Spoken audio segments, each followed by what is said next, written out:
everybody. Welcome. My name is Jordan. I'm from the Rock County Job Center, and today we'll be talking about how to successfully do an interview when applying for a job. Okay, so to start with doing an interview, we do want to talk about the process of before you even have the opportunity to, or right before you go in for it. You want to make sure you're as prepared as possible. So the first thing that you want to do is make sure the company is a good fit. A couple of ways you can do that is either going to their website. They usually have their kind of company goals or morals posted on there. You can kind of see their where they plan to be as a company, and if it fits with where you align.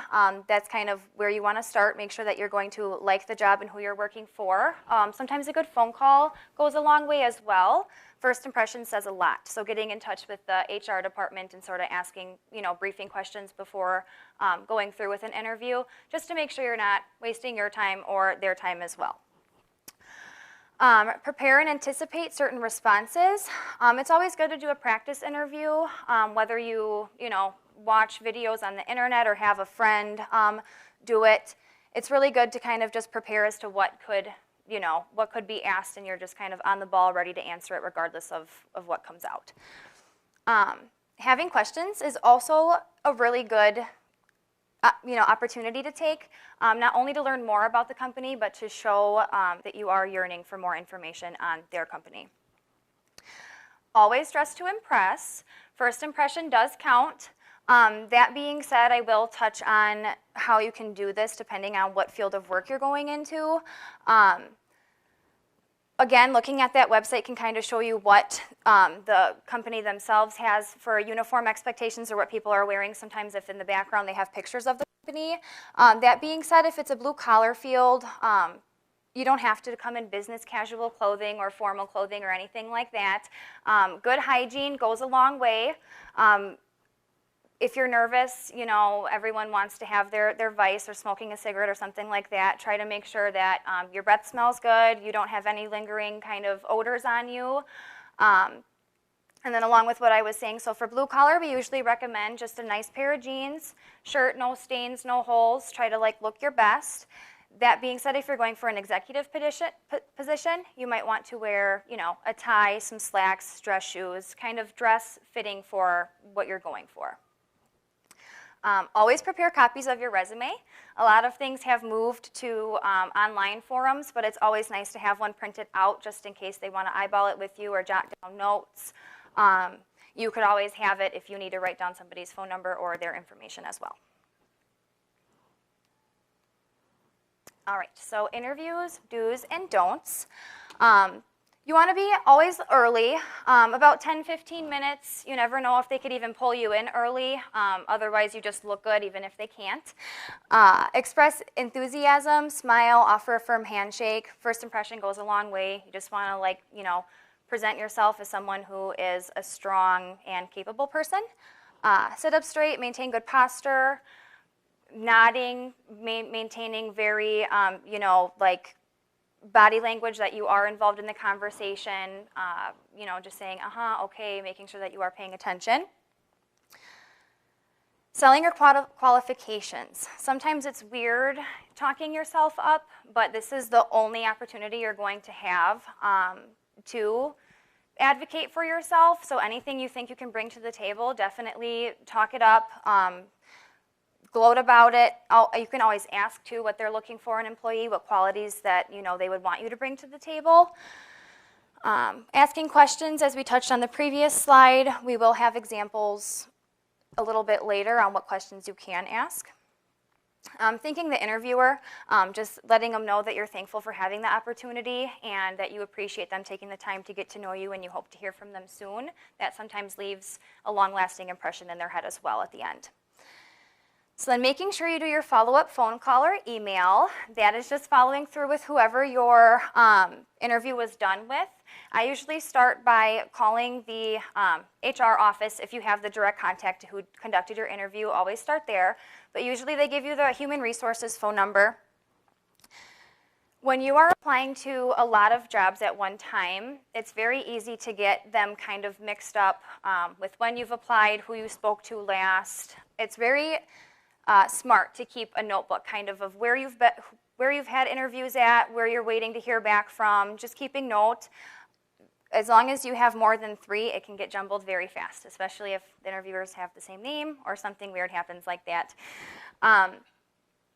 Following up, even though employers are looking for employees, they're busy too. Sometimes they have more than 10 candidates even applying for a position.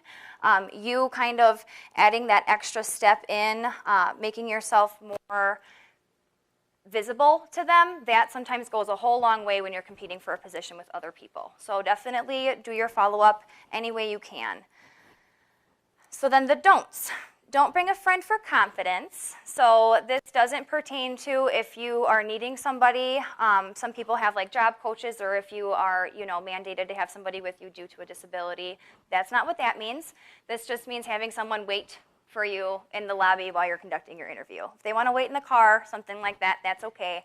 But you do want to look, again, just independent, stable, capable, confident. Confident goes a long way as well.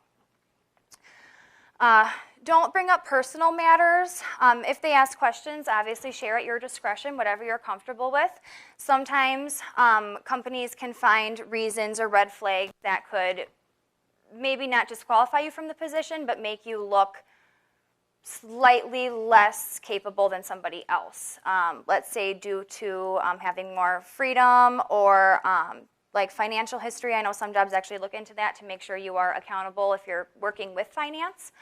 And then also the criticizing former employers and coworkers. The next bullet point does say to have a detailed reason as to why you left. You never really want to bash your ex-employer just because you do want to have, be grateful for the experience that you have, be honest, let them know why it didn't work out, but always maintain that professional kind of expectation of respect.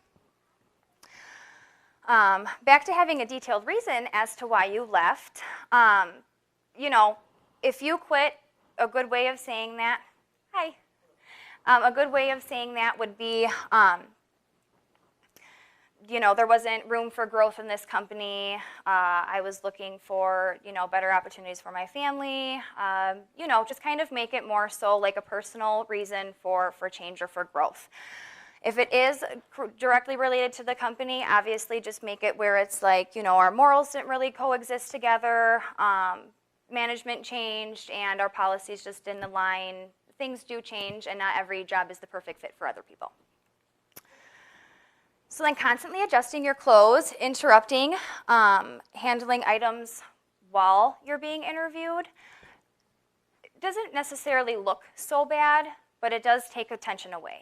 So if you're constantly fiddling with something or you're making noise or doing something kind of, on the side, that could catch your interviewer's attention, and instead of listening to what you have to say, they're going to watch you fiddling with something. And then don't take notes during the interview. If they give you like a phone number or a follow-up instruction, I think that's different. But as far as like noting down while they're talking to you, that does sometimes, portray that you aren't fully paying attention. What I would do or suggest is to, like I said before with the do's, taking notes of who you've been interviewed by, is right when you're done, have like a brief summary. That way you can kind of remember of what you touched on in the interview. If any questions pop up, you know that they weren't answered while you were doing the interview. And it just lets you have a recollection of what was said, also without taking away time during the interview while it's being conducted. All right, so questions that you can ask your employer or should, and they can be subjective to whatever company you're applying for, but just a few examples. So this is actually questions that you're going to be asked. So they're going to ask you questions, and these are things that you can think of what your response is going to be. So telling them about yourself, again, you want to be honest and open, create a friendly environment, but also be mindful of like red flags. You don't want to go fully into like the negatives of what has happened in the past. And if you do, definitely touch on like what you have had to do to change those things.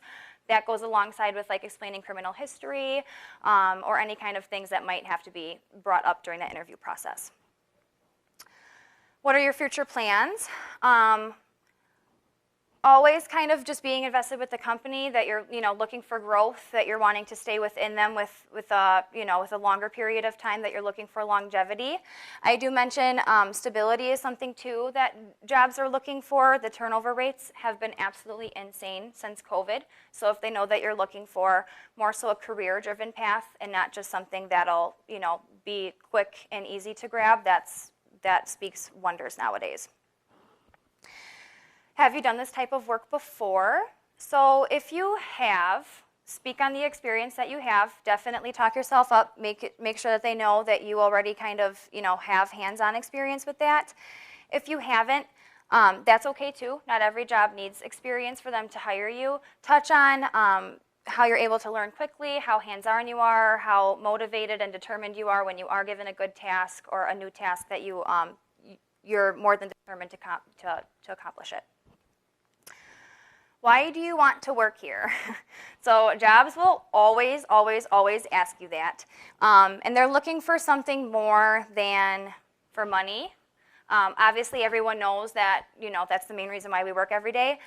They want to see what specifically about their company is it that makes you want to work there. So whether it's their mission statement, what their goal is at the end of the year, whether it's, that they hold fundraisers that you align with, or they have a certain position that you're hoping to grow into eventually, or something along the lines of that. Think of something more than just the financial aspect of the job. So now, why did you leave your last job? So if it's a legitimate reason, be upfront and factual about it. If you were fired, try to explain it in a positive manner. This is kind of a really hard thing to juggle. It's kind of a case-by-case basis how each employer is going to either ask this or interpret this. If they're not asking you full details, I would just give them the basic kind of story or situation. If you were fired and you disclose that, just let them know that, maybe at the certain time the time frame just wasn't right for you with what you had going on, and they're scheduled in the line with your availability. Or if there was work issues, just say the environment wasn't one that you flourished in and you chose to find somewhere else where you felt more comfortable. Definitely try to speak of it more in like a how did this turn into a positive, more than like why you left and why it was so negative. So, questions you can ask your interviewer. It's always good to know what a typical day on the job is like. They can touch on job duties, kind of what your day-to-day tasks are going to be, what expectations you're looking to meet from the company, just what's expected on a day-to-day basis. Some jobs don't have a day-to-day basis, but if they do, it's good to know what you're going to be doing. Will there be overtime? That's important to know just because a lot of people don't have the availability or flexibility to work overtime in their life. If that's something that you obviously aren't looking for, it's good to know up front if they even offer that or not. And some jobs have required overtime, so that could really be an issue as well. What opportunities are offered for professional development? So again, room for growth. A lot of people, are okay with having the same position. Some people want to end up going, up the tier. So if that's something you're interested in, always make sure. Some jobs legitimately don't have any other positions going up, so that's always good to know for your future longevity-wise of what that job can provide you. What are the key tasks I'll be doing? So if they don't have like a typical day-to-day job, I know in human services things pop up all the time. Typical tasks, things that are going to be, reoccurring, things that you're going to be doing on a regular basis, the main gist of the job. Is there a probationary period? So this is important for several different reasons. The first one being you want to know when your benefits are going to kick in. Probationary period sometimes can be 30, 60, 90 days. Every job can be different, and every probationary period can be different as well. So that being said, like if your benefits don't kick in for 90 days, you want to make sure that you're accounting for not having health insurance, dental insurance, those things until it kicks in. Aside from the insurance, a probationary period sometimes says that they could let you go within a certain amount of time. So if you don't learn the job duties within a 60 to 90 day period, we could let you go with no fault of your own. So it is very important to ask this question. Every job is different, and you never want to take a job knowing that in 30 days you could potentially be let go if that's not okay with you. And also the insurance thing is important as well. So it would be up to you if you wanted to take a job that had that installed in their policy. So then, what is the starting pay generally for this position? Again, this is like a case-by-case kind of question you can ask. I usually feel out the employer before I start asking those things. If they kind of ask and give you that implementation where it's like okay to talk about money or salary, a lot of like executive positions, it's usually okay. Definitely ask. I think it's less taboo the more time goes on to ask about pay. A lot of times it's even posted in the Indeed apps of what pay range it could be. It's even better to put it in a different way where, you know, with my experience, what would be the range of pay I would be based at. Sometimes they'll start you off differently depending on what you have on your background. So that's good to know as well, because if you are looking for a job that's requiring more experience or they're not requiring it, that's just like what's going to get you the more money, you might obviously want to look elsewhere for employment. All right, so then closing and following up with your interview. This is almost just as important as the whole interview itself. Any additional information, obviously you just want to do a checkout, make sure that there's nothing else, any other questions that they don't have for you. I would ask them if they have like a time frame as to when they usually have a decision made. Some companies have to wait a certain amount of time. Sometimes the application process isn't even closed, so they're doing interviews while people are still applying. Sometimes they don't have a window and they'll just, sometimes you have to have multiple interviews. So just having kind of a follow-up plan of knowing if you're going to have to do a second interview, if you should be waiting, a month for the interview process to actually be done and all candidates be closed out. It lets you know how long you should wait for a call back. Giving them a call. Calling the person who interviewed you, so going back to it is important to take note of where you're doing your interviews, who is conducting the interview, the day, the time, because you're going to eventually want to follow up with them if they don't get a hold of you. Talking to them one-on-one, just letting them know that you're still interested in the position, you were very eager to hear, any thoughts on your interview or how it went. Let's say that you didn't get the job. We also encourage people to, that's okay. Ask them what separated you from who actually was hired. Sometimes they'll give you tips on what you could have done differently in your interview. Sometimes they'll just let you know straight up that they were looking for someone with more experience or better availability or anything like that.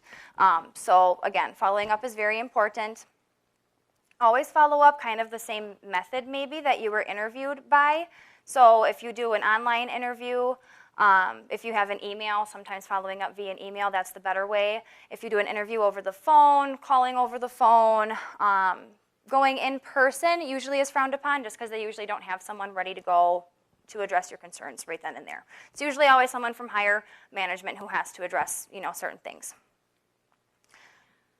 So then I already touched on sending an email. An email is a good method just because then you have like a paper chain. You have proof that you reached out if someone was claiming like, oh, we haven't heard from you or, in that sort of case. And it helps you know that you already followed up and you don't have to do it again and, do it more than one time. So just to summarize everything that we went through today, being prepared, knowing who you're going to be interviewed by, and knowing the company that you're going to be interviewed for, that's really important. It's hard answering questions when you don't know much about the company or know much about what the duties entail of the actual job itself. It also makes you more impressionable, showing that you've done your research, that you are invested in the company, and more so just of like for the salary privileges. I will say following up is the most important thing as well, and asking questions is better than not. So ask as many as you can, get as much information as you can, and leave that interview with someone to follow up with. Making personal connections with that interviewer is definitely the best way to receive an answer back.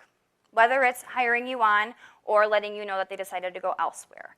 A lot of employers do try to get back to you and let you know that they did, go elsewhere if that's what they decided to do, just so they know that you're not waiting around and waiting for them to answer. Thanks, everybody.